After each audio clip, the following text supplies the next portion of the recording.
Hello, this is Tohfa, and Erfan, in our new show, comfort Comfort noise. Noise. First, maybe we can give an introduction to that this is the first show for Shella 2.0. We are streaming first time after 2 months. Happy to be back. How do you feel, Erfan? Yeah, it's super nice. Honestly, like this 2 months was crazy amount of work and meetings, and until the studio is finally ready to be streamed again. Still, there are minor things that has to happen, but it's been We have a bar in the studio, so now you can drink inside. And we would like to welcome Erfan as newest member of our team. Woo! Okay, today actually, so we're gonna represent the new show we are doing together, which is also gonna be sometimes some events. So the show name, as we said, is Comfort Noise, and I will pass on the microphone to our fan.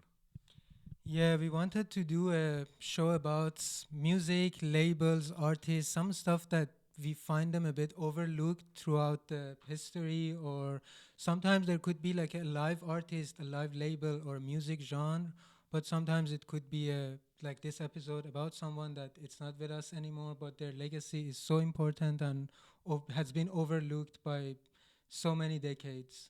So I think this would be one of the best introduction to this show, because the next one would be also about be someone that is a bit forgotten and overlooked in the history. So I give back.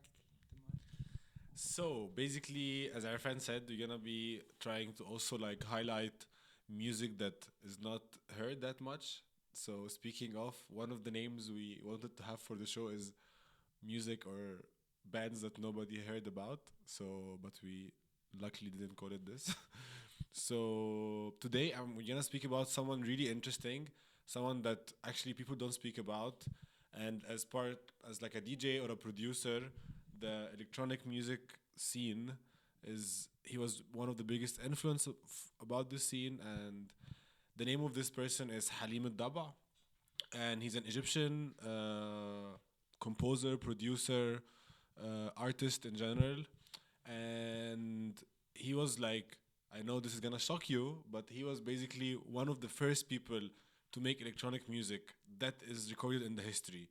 Like in 1944, he recorded the first track that is considered to be electronic, and he was one of the first people to actually use like delays or echo or this kind of effect. And so the episode today is dedicated about him, about his early work, about his like more information we're gonna jump into. And what do you think? What would you tell us about him, Arfan? Yeah, he's really interesting figure. He's been in so many places of history at the right time, which is like people on the internet. Some people says it has this Forest Gump. It's the name of the movie. I forgot. Sounds like something else, Yeah, but it's okay. but it has this effect that he was present in so many historical moments of the new electronic music history from 40s up until like 2005, 10, when he was still alive. And yeah, we're gonna start with a bit like chronologically from his early childhood, that he grew up in a really big family with 10, 12 siblings. Yeah, and just before we jump to the early life, just to give you some overlook about him, he was not only like one of the earliest pioneers of electronic music, but also he was kind of the bridge between connecting the Egyptian culture and the traditions in Egypt was like the modern experimental sounds. And I'm talking about 1944. So this was like already something really modern, what he did, and we're gonna talk about this later. And he's really like one of the people that is really ignored and forgotten either in western world or in the eastern world, despite the fact that his massive influence just like kind of introduced electronic music to us. So yeah, like this is something also important to say about him, to give him some credits. And basically I will give the microphone to our fan. I need to stop Yeah. saying I'll give the microphone. Yeah, we have to, it's repetitive. So he was the youngest son of the big family that they were. The family was a bit artistic, but not in a way that everyone is actively artists. They were into art. They had like music instrument at the house. It was like supported and encouraged to be involved with music. And At the age of 11, he attended Congress of Arab Music at the time in Egypt, that he met with Bella Bartok and saw like this really new tool wire recorder that was one of the first, like not consumer level yet, but one of the early type of machine that could record sound on a piece of wire, and then you could replay that sound again. And this was super influential to him and his growing up, because after that, like few years later, he joined this like listening session in Cairo that was all like anyone who would travel abroad bring all these like avant-garde composer like Stravinsky or so many of this generation of like musician and composer. He would listen to them at that young age and was under so much influenced by them. So to like add up on Erfi's words, so Halim was born in like 1921 in Cairo, Egypt. He was raised in a religious musical household because by that time people in Egypt were more like culturally religious. So they would still hear music, they would still go to events, but they would not, but they would still pray and read Quran and all this stuff. And his uncle was a Quran reciter, and basically this is what exposed him to things like microtunes or improvisation or this like kind of what you will hear and what you will play, this like long emotional vocals or like loops. And basically yeah, and just I wanted to add this part of his life before we jump in more. So maybe we can jump to 1932, which is was kind of like a big change in his life. And basically at the age of 11, his brother, as Erfan was saying, took him to the conference of Arab music in Cairo. And this is like what when he got exposed to the idea of wire recording. And yeah, this is like the wire recording was big part of his work until he traveled to study. So from 1932 up to 1950s or like early 50s, he this was like one of his biggest influence that basically shaped his ears and his brain how to look at this kind of music. Maybe before we continue, we're gonna play you some track from him. How do you feel? Like I think we can still like get to the like still at this age he hasn't produced anything. We can get to the part that he do the first production. So few years later he started like studying as a agriculture engineer like his rest of his family, but one of his brothers was apparently working at the radio in Cairo, so he had access a bit to some of these material like equipment like this wire tool, that one time he borrowed it from the radio, and with his friends they disguised as women and attended this czar ceremony, which is this ritualistic type of exorcism healing gathering. It's originally Zar, just because I know lots of you here Zar from some events in Prague. So a Zar is mainly made for women, not for men. And it's a religious experience. Let's not call it an exorcism because now people are using it for different reason. And it's made mainly by women. Now there is men involved in the Zar, but the Zar originally was made by women to kind of heal someone, and it's coming from the Sufi path, you know, like so most of the Sufi people they go to the Zar or something called Hadra, which is like they sit together and they start singing, and there is like a lead for the group who's always leading the group for singing and chanting. So by that now you can visit as a man, but by that time in from 19 I would say 20 till 2000 it was only allowed for women to attend. So basically that's why Halim had to wear the hijab, like wear basically like the woman outfit, and inside this he hid the recorder, and like inside the outfit he hid the recorder, and yeah. So this is like just to also give you some context about what's Azar and why it's important, and especially people who are into music and they are Muslim or they are Arab, they really like the Zar. Till our day, most of the Egyptian musicians they go to the Zar or to the Hadra every Thursday because it's something really connected to the art and the creativity, and also it's singing but no instruments, just like using your vocals to create some different notes and stuff.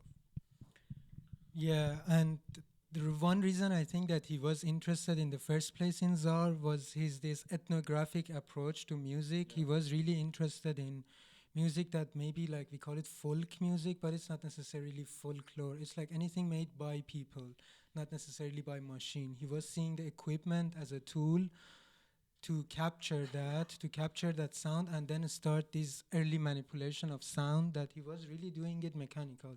He take the recording to his house and start making like movable walls in his home studio and play the ZAR recording and recording it while changing the walls and change the reverb, change these how you would hear, and then re-record it, and this re-recording he would play it again and do some other changes to have these like manually physically echo and reverb effect, and do cutting, slicing, and he would really collaging like exactly like how later Peter Pierre I forgot his Pierre, name. uh, like Pierre Pierre Schaffer, Schaffers, yeah, Pierre Schaffer, Schaffer. music Also, concrete. this is perfect explanation. Like he was doing collage, but with music. Like imagine when you do collage with like pictures, but he was because by that time there was not the tools we have now to do mixing and mastering and all this stuff. There was literally, These uh, wires that he yeah, would connect. and the only way to record and take it out is a wax cylinder. So there was no space for him to do this. So actually, I love this like explanation that it was like collaging. He was doing collaging, but with music and like loops and stuff like that. And maybe now we're gonna jump to We can the play a bit master. of the Czar. Yeah. So basically, jumping to 1944, this was like really big moment in electronic music that we don't know about, but this is the year where he created the considered the first electronic track, which was called the expression of the Tsar. So as Arfan was saying, like he attended the Tsar ceremony, which is like a healing ritual. He recorded it using the wire recorder, which is like really early technology. Then he went home. He manipulated this recording by changing the speed, altering the tones, using echo and filtering, but by the cables. And this is how the expression of Dar was made. This track, and this track was 15 minutes, and was widely recognized as the first electronic music composition ever created. And as Arfan was saying, this was before Pierre Schaeffer, which is the music. 4 years earlier. Sorry. It's 4 years before him, and when the term music concrete was Yeah. like the term was coined by these French artists. Exactly. So like the if you know the musique concrète, this is like the term that Pierre made. This was even before, and even before the Stockhausen, and before the tape music become in the school. You know, like in the academic world. This like maybe now we're gonna play you part of the track, and just like what, but the track is 15 minutes, but we're just gonna play a couple of seconds. So hope you like it.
You wanna play the other track?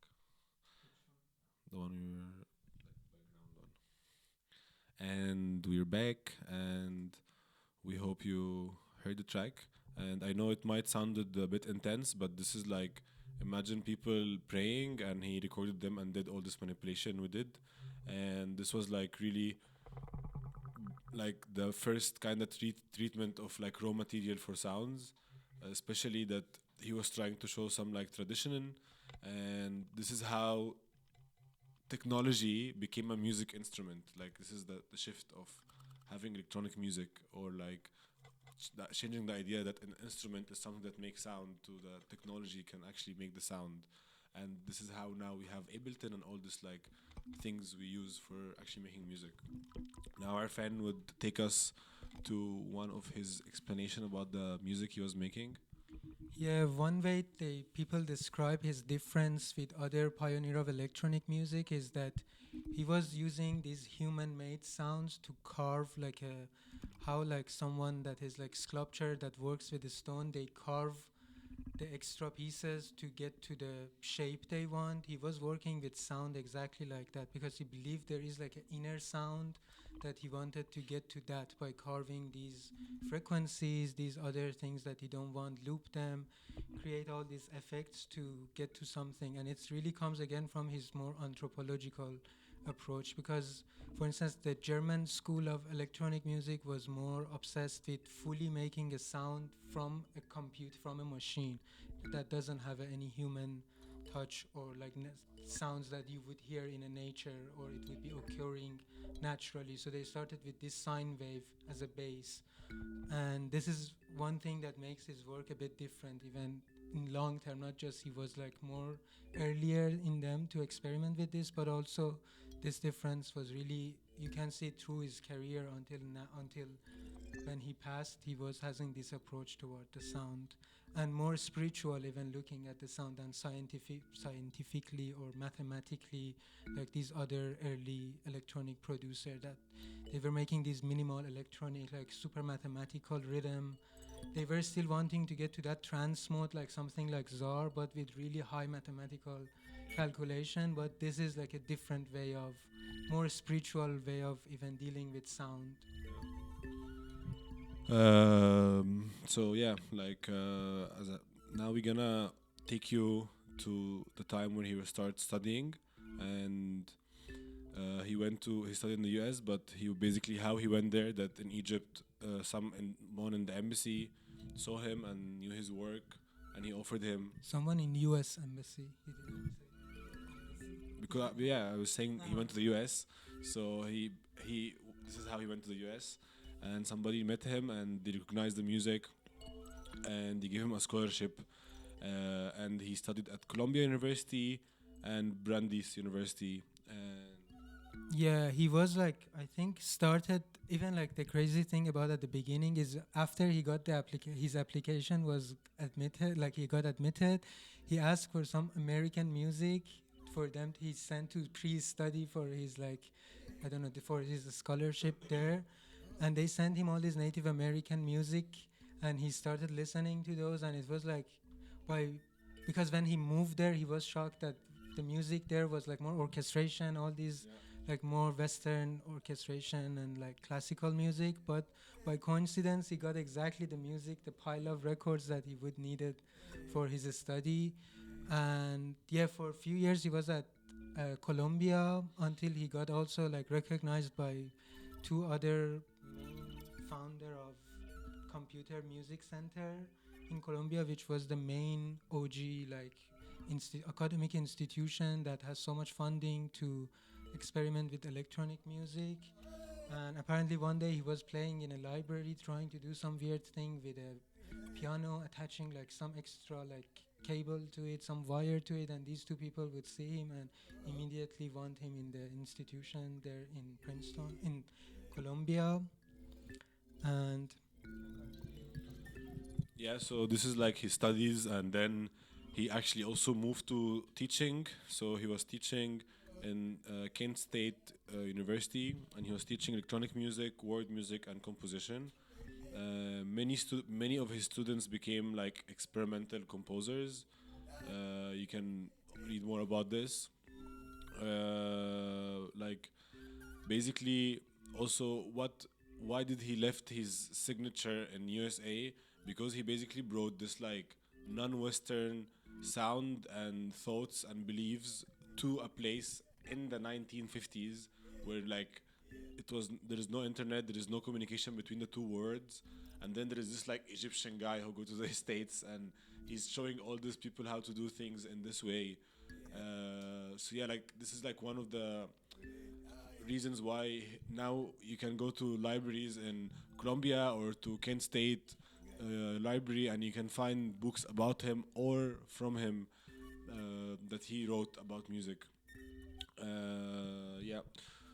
Yeah, and it was in that time that he really got involved in the avant-garde scene in New York with John Cage, everyone that you can imagine, like at the time that was active in the avant-garde music, they would know him, and they were all like influenced by each other and contributing to each other's work.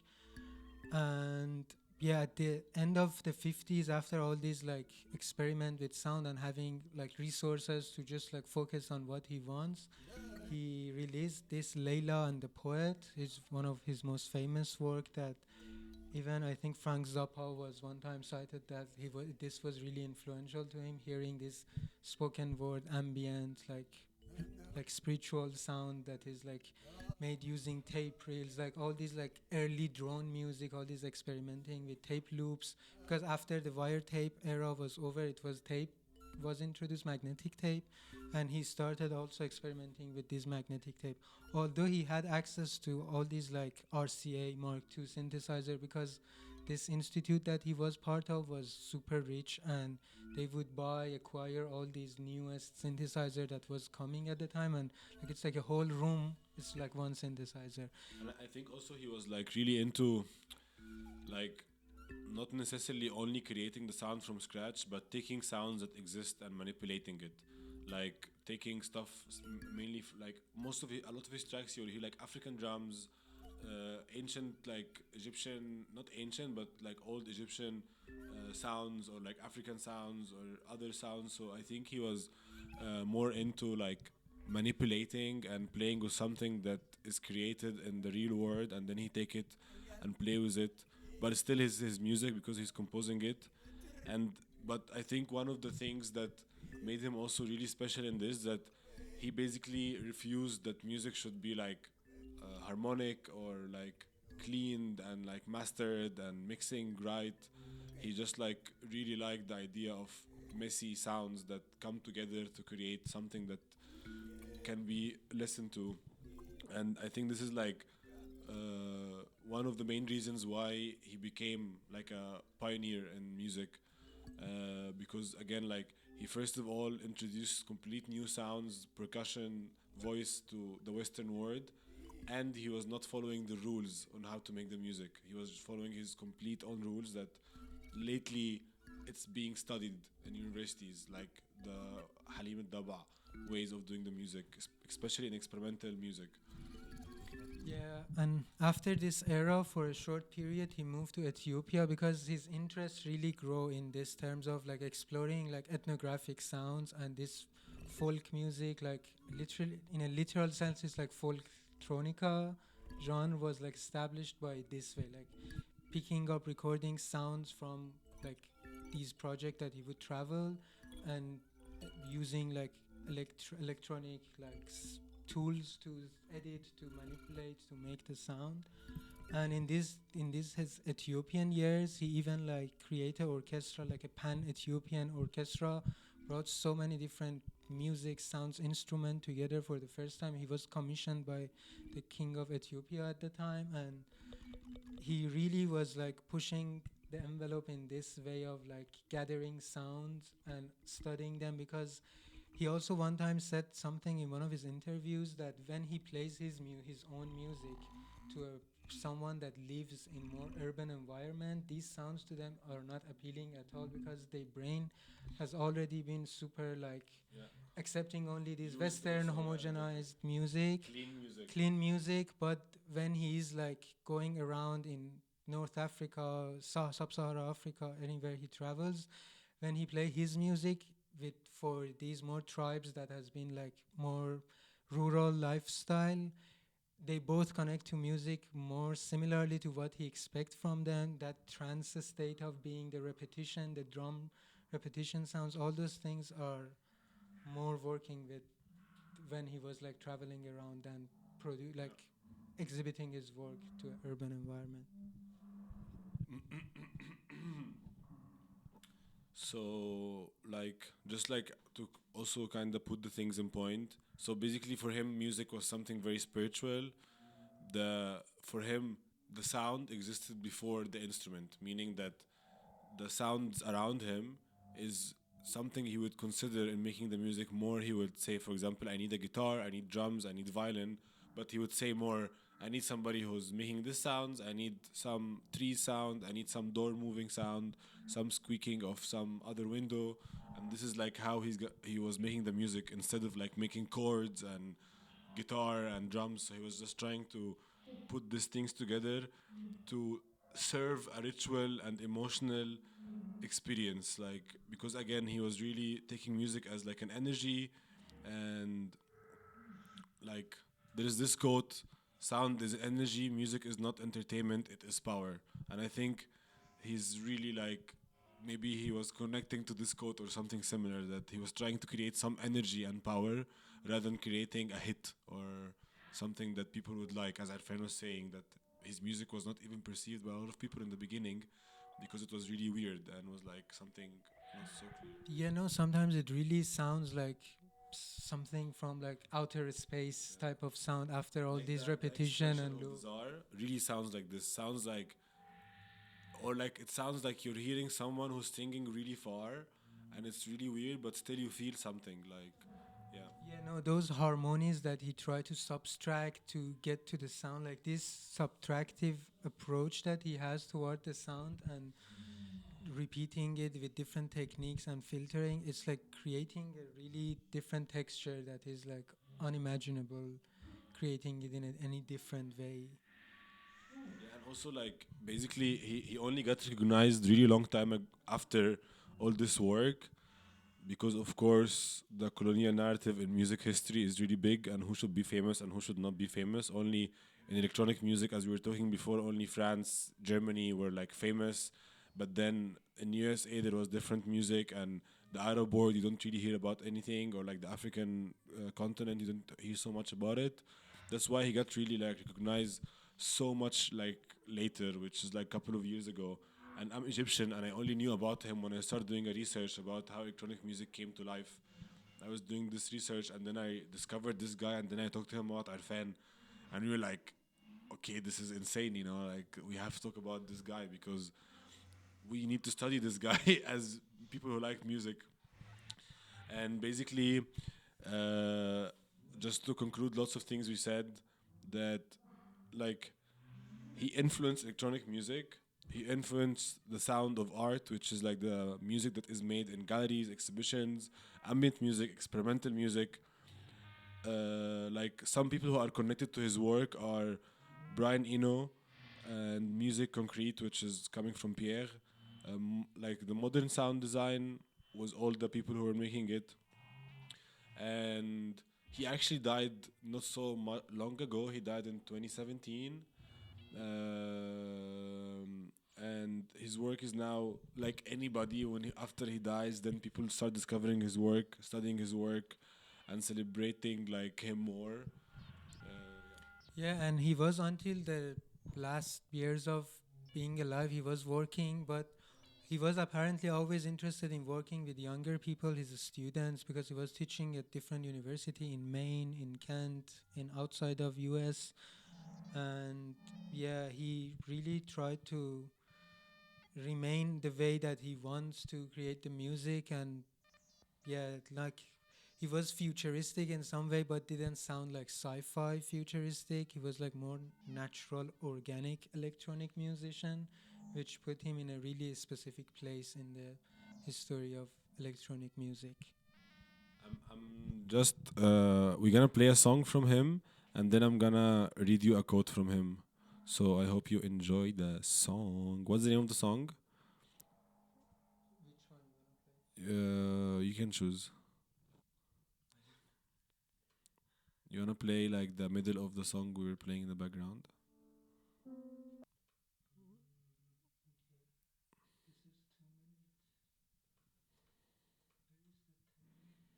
It's here.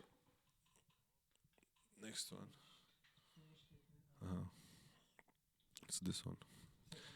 Yeah. No, it's like this first one. So this is Halim Daba and Ron Slabe, and the track is called The Initiation.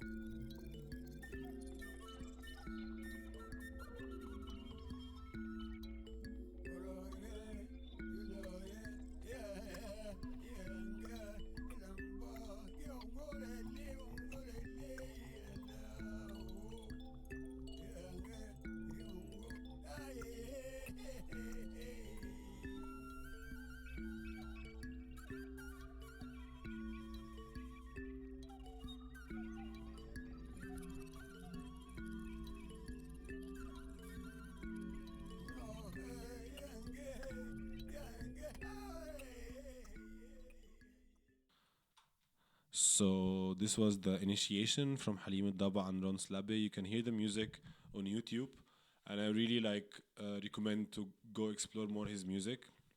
There is one quote I read about from for him, and it really resonated with me as like, in general, someone who's creating stuff.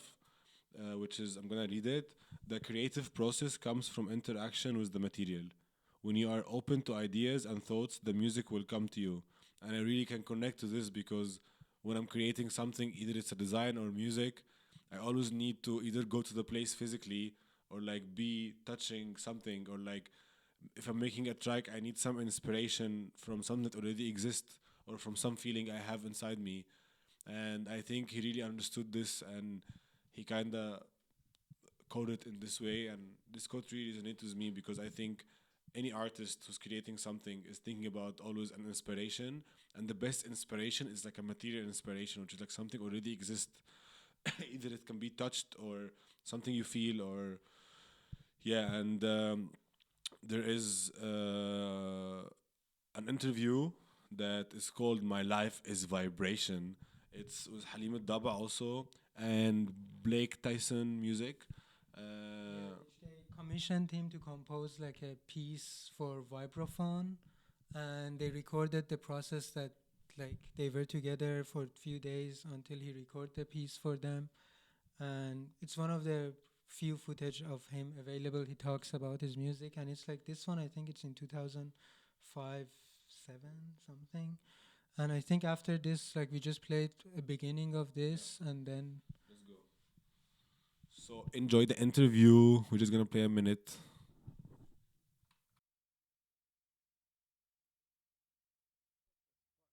I don't know much about the vibraphone. I usually compose. So Halim, thanks for doing this. Oh, well, when you said vibraphone, you really hit the spot because I don't know much about the vibraphone. I usually compose with it with shyness in my orchestral works. But now I really, thanks to you, I got to know the vibraphone. So when you talk about vibraphone, the word has vibe, and my life is vibration. Uh-huh. So I'm very careful about how to use vibration. I used to work with sound above hearing level in the studio. But the machinery were very, very sensitive, the equipment. So when the sound became suddenly in a differential, if you calculate it, it goes above your hearing and then it clashes and then suddenly sound appear out of nowhere. It's incredible. So, We are if you want to watch this interview, it's called "My Life Is Vibration," and the interviewer is Blake Tyson music, and it's with Halim Daba. It's on YouTube, so feel free to check it out. We're gonna end our episode here, and thank you for watching, and thank you for supporting our first episode from Comfort noise. Noise. Also, we're gonna have an event that very soon in February. Yes, in February in person, we go through in a bit different setting. We go through another artist, and I bring some records from them and the works they did and their like unlimited contribution to music. But we're still gonna be streaming from the radio every month, I hope. And we're gonna be having also some concerts in April, so I hope you stay tuned for our info, and you can follow us on Instagram, Comfort Noise. Noise was Noiz. This was Shella 2.0 from the studio with Tohfa and Erfan. thank you. Bye bye.